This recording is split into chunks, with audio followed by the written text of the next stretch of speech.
You want me to tell Elizabeth? Yeah, I'll interject.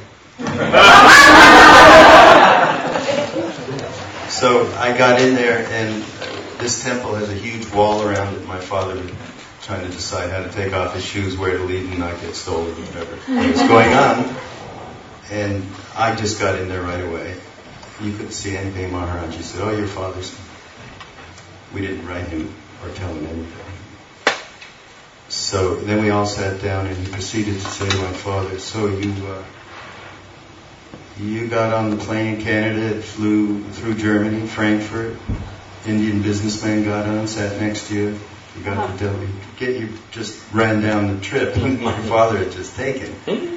And that was it. Then he went a little bit of rigor mortis. Well, I freaked out.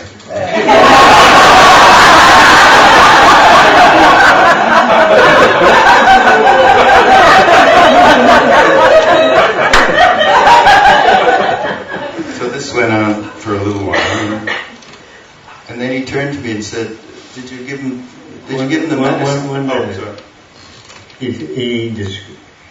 We had a farm in Canada, and we had a bunch of horses and beautiful land, etc.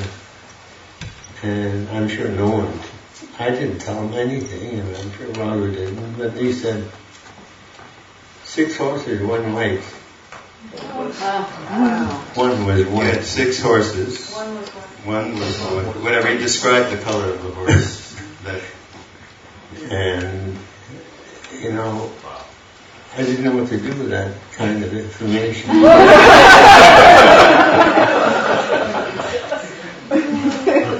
And it was then that he said, Well, he turned to me and said, "Did you give your father the medicine?"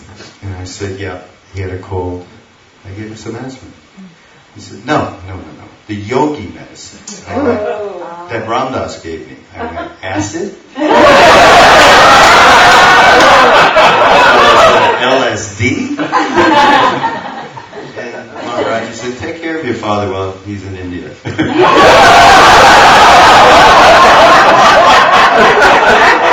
I remember going outside afterwards, and I said to you, is he telling me to take acid?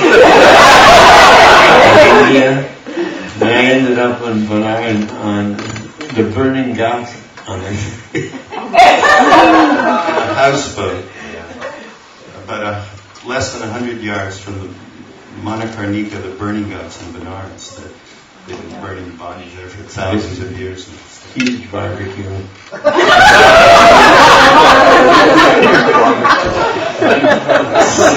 right at death happening all around us, rats and bugs, it was insane. Dead things floating by.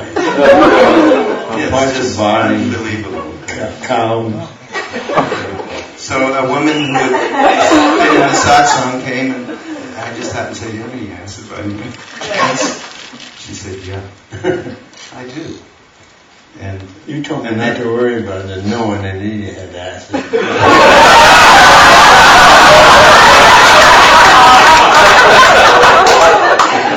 somehow she manifested. And then you took the acid, which was really mind-blowing, because we sat around and just watched you. Anything happening now? And then you said, "Let's go for a walk." And we walked by the burning ghats, through the streets, in the back alleys.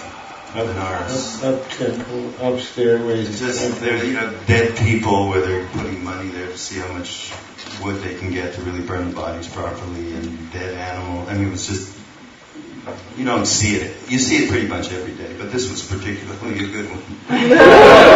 So yeah, that was like dynamite. I mean, it was unbelievable. And we went back to Allahabad and saw Maharaj-ji. He said nothing about it. It wasn't like, "Gee, how was your trip?" Nothing. Never referred to it. Absolutely not. No comment. It's then that I think he said, and not only do you have a horse farm, and you had X horses, and you had one that almost died that you took care of. And my father had put clay and stuff to the vet said to shoot the horse. And he stayed up every night for a week and saved it. And that's what Maharaj-ji pointed out. And that was the end of you for all practical purposes.